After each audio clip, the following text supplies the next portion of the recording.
এই হোমওয়ার্কটা আমাদের ছিল, এটা আমরা আগে সলভ করে নিই।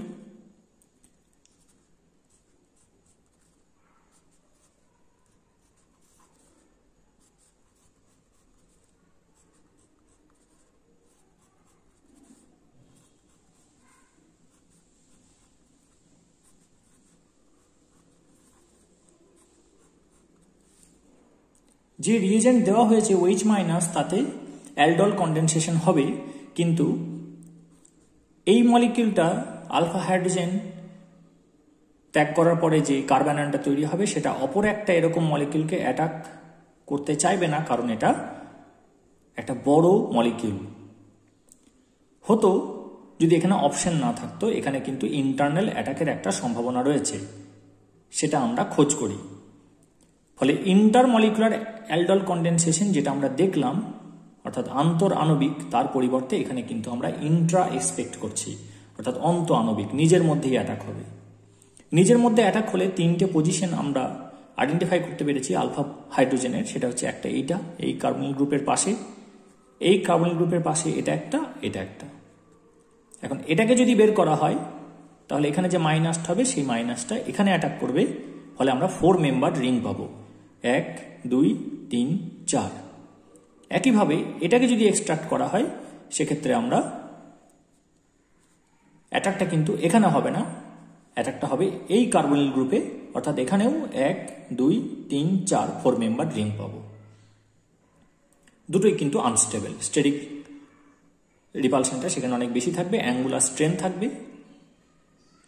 পরিবর্তে যদি এই দিকটাতে আমরা কনসেন্ট্রেট করি, তাহলে দেখতে পাচ্ছি যে এই দিকটা কোনো স্টেরিক হিন্ড্রেন্স নেই বা কম রয়েছে। তাহলে এই হাইড্রোজেনটা এক্সট্রাক্ট করতে গেলে একটা কাইনেটিক ফেভার পাওয়া যাবে। অ্যাট দ্য সেম টাইম এখানে যে মাইনাসটা তৈরি হবে, সে যদি এখানে অ্যাটাক করে, এটা রিয়াক্টিভ, সেদিক দিয়েও কাইনেটিক ফেভার পাওয়া যাবে। প্লাস যেটা হবে, এটা আমরা দেখতে পাচ্ছি 6টা কার্বন, তাহলে 6 মেম্বার রিং পাবো, সেটা কিন্তু স্ট্রেন মুক্ত, অ্যাঙ্গুলার স্ট্রেন তাতে থাকে না। তাহলে কি কি হবে একটু দেখে নেওয়া যাক। প্রথমে যেটা সবচেয়ে বেশি স্টেবল হবে সেটাকে দেখে নিই। তাহলে এইটা এখানে আসবে, এটা খুলবে,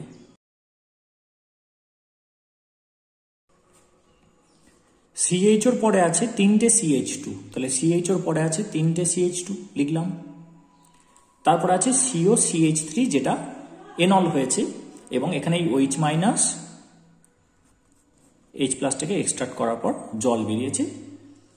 এছাড়াও জল মিডিয়ামে আছে, কারণ আমরা ডাইলিউট অ্যালকালি ব্যবহার করেছি।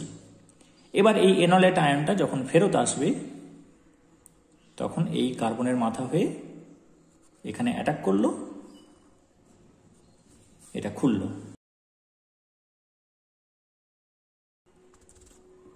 তাহলে এখানে অ্যাটাক করলে মাইনাসটা এখানে অ্যাটাক করলো, পাই বন্ড খুলে এখানটা অ্যাটাক করলো, অ্যাটাক করার পর এখানে খুলে এটা O মাইনাস হবে, সেই O মাইনাসটা জল থেকে H প্লাস কালেক্ট করে নেবে, ফলে আমরা এখানে একটা জল দিচ্ছি এবং OH মাইনাস এখানে বেরিয়ে যাচ্ছে। এই জিনিসটা তৈরি হলো। এটা 6 মেম্বার রিং। হাইব্রিডাইজেশন ডিমান্ড করে যে 109 ডিগ্রি 28 মিনিট অ্যাঙ্গেল হোক বেশিরভাগগুলোর ক্ষেত্রেই। এইটা বাদ দিয়ে এটা sp2, এটা 120 ডিগ্রি অ্যাঙ্গেল ডিমান্ড করে। তো যেহেতু এটা 6 মেম্বার রিং, চেয়ার ফর্ম তৈরি করতে পারবে সাইক্লোহেক্সেনের, এবং চেয়ার ফর্মে কিন্তু 109 ডিগ্রি 28 মিনিটই অ্যাঙ্গেল হয়, ফলে 6 মেম্বার রিং স্টেবল। এবার ডিহাইড্রেশন হবে, অর্থাৎ অ্যালডল কন্ডেনসেশনটা কমপ্লিট হবে। জল বেরোনোর স্কোপ রয়েছে এই OH এর সাথে AH এবং এই OH এর সাথে AH, কিন্তু এইটা বেরোলে যেটা হবে, এখানে ডবল বন্ড হবে, ফলে এই ডবল সিঙ্গেল ডবল এটা কনজুগেশনে থাকছে, ফলে সিলেক্টিভলি কিন্তু ওই দিকেই বেরোবে।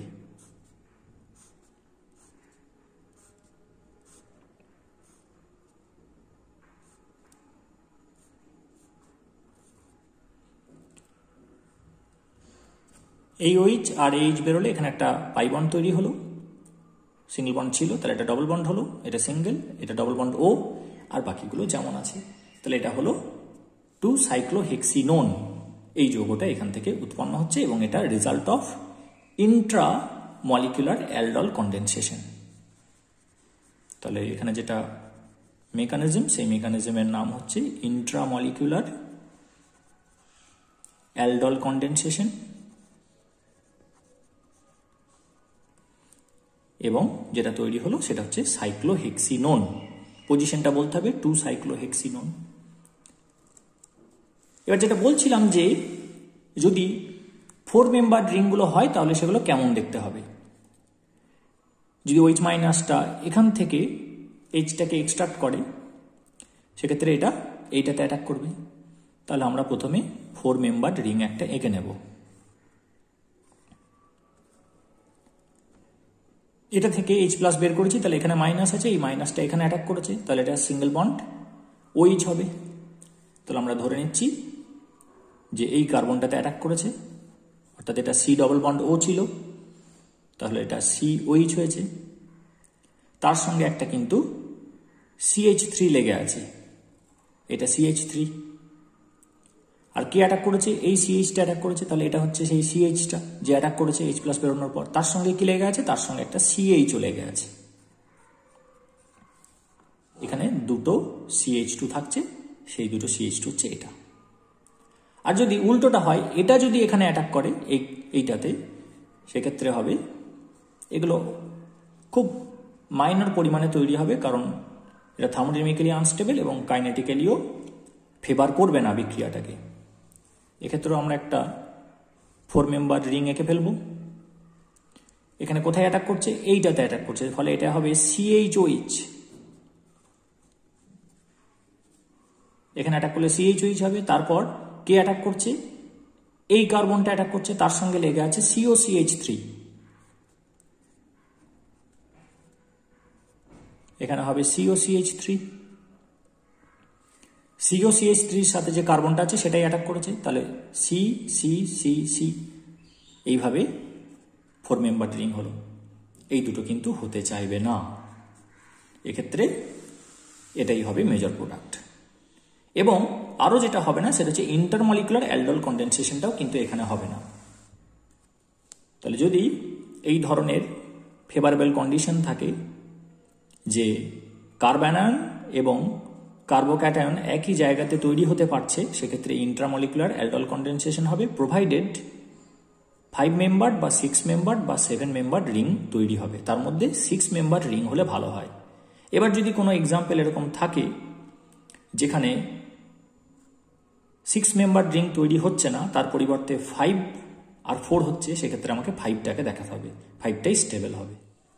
একটা হোমওয়ার্ক দিচ্ছি, আগের মতোই শুধু আইডেন্টিফাই করতে হবে কত মেম্বার রিং হবে প্রোডাক্টে, সেইটা করে প্রোডাক্টটা বলতে হবে। এটা ট্রাই করবি, তাহলে কনসেপ্টটা ক্লিয়ার হবে।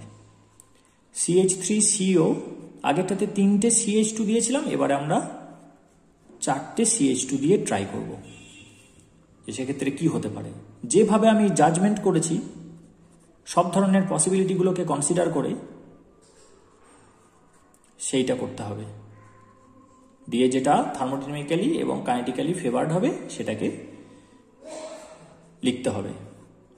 তাহলে এই যৌগটাকে আমরা OH মাইনাস দিয়ে ট্রিট করলাম। Predict the product, predict the most stable product.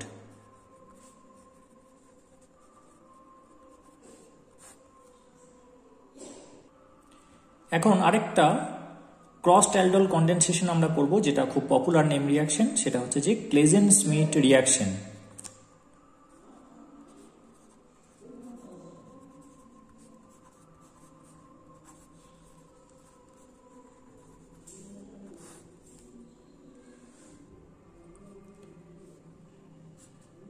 এখানে একটা কম্পোনেন্ট আমরা নেব যেখানে আলফা হাইড্রোজেন নেই, অর্থাৎ বেঞ্জালডিহাইড। এখানে আলফা কার্বন আছে, কিন্তু এখানে যেহেতু একদিকে ডবল বন্ড, একদিকে সিঙ্গেল বন্ড, আর একদিকে একটা সিঙ্গেল বন্ড, ফলে কার্বনের 4 ভ্যালেন্সি হয়ে গেছে, আর হাইড্রোজেন এখানে থাকবে না। সেই হাইড্রোজেনটাকে সরিয়েই এই গ্রুপটা এসেছে।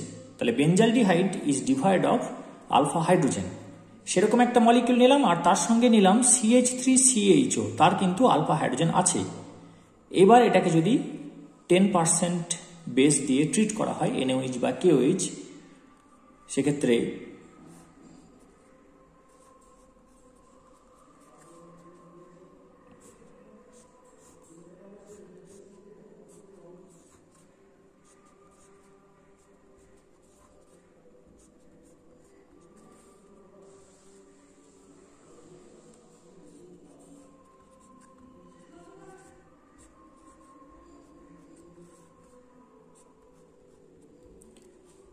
এটা আলফা হাইড্রোজেন আছে, এখান থেকে এক্সট্রাকশন হবে এবং এটা এনোলেট আয়ন হয়ে এটা স্টেবিলিটি পাবে রেজোন্যান্সের মাধ্যমে।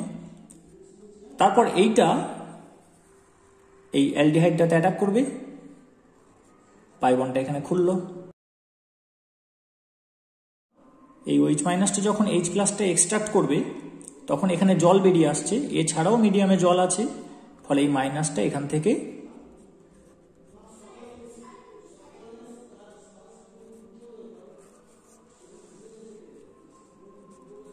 জল থেকে H প্লাস এক্সট্রাক্ট করে নিল, OH মাইনাস বেরিয়ে গেল। এটা স্পন্টেনিয়াসলি এখানে ডিহাইড্রেশন হবে এবং তৈরি হবে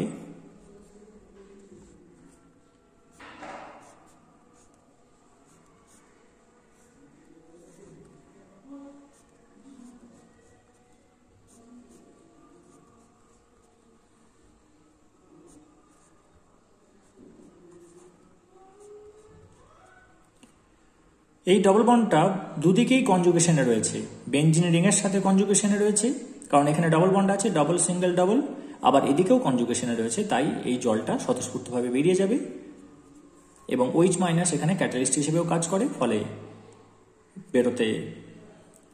বেরোনোর জন্য এটাকে হিট দেওয়ার প্রয়োজন নেই।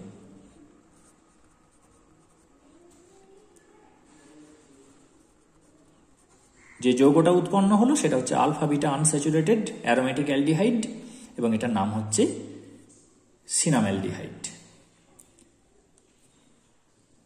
এটাকে আনস্টেবল ইন্টারমিডিয়েট বলেও অনেকে অভিহিত করে। এটা অ্যালডল, সেটা আমরা দেখতে পাচ্ছি এখানে অ্যালডিহাইড এবং অল রয়েছে, তাই এটাকে আনস্টেবল অ্যালডল ইন্টারমিডিয়েট বলে, কারণ এই যে বললাম যে ডবল বন্ডটা দুদিকেই রেজোন্যান্স করতে পারছে, ফলে এখানে OHটা এই H এর সাথে স্বতঃস্ফূর্তভাবে বেরিয়ে গিয়ে উৎপন্ন করছে সিনামঅ্যালডিহাইড। এবার আমরা ইথানলের পরিবর্তে অ্যাসিটোন নিয়ে দেখতে পারি। অ্যাসিটোন নিয়ে দেখলে কি হবে, সেটা একই রকম প্রভাব, শুধুমাত্র যেটা হবে এখানে H এর পরিবর্তে CH3 হবে। তখন যৌগটা হবে বেনজিন, অর্থাৎ ফিনাইল গ্রুপটা থাকবে bond CH double bond CH bond C double bond O bond CH3, এর নাম হবে বেনজাইল অ্যাসিটোন বা বেনজিলিডিন অ্যাসিটোন। এটা হবে মেজর প্রোডাক্ট, সঙ্গে মাইনর প্রোডাক্ট পাওয়া যাবে, কারণ CH3CHO কে যদি OH মাইনাস দিয়ে ট্রিট করা হয় তখন এই নিজের সাথে নিজের যৌগটাও তৈরি হবে, অর্থাৎ CH3 bond CH double bond CH bond CHO, যার নাম হচ্ছে কোটোনালডিহাইড, সেটা আমরা আগে দেখেছি।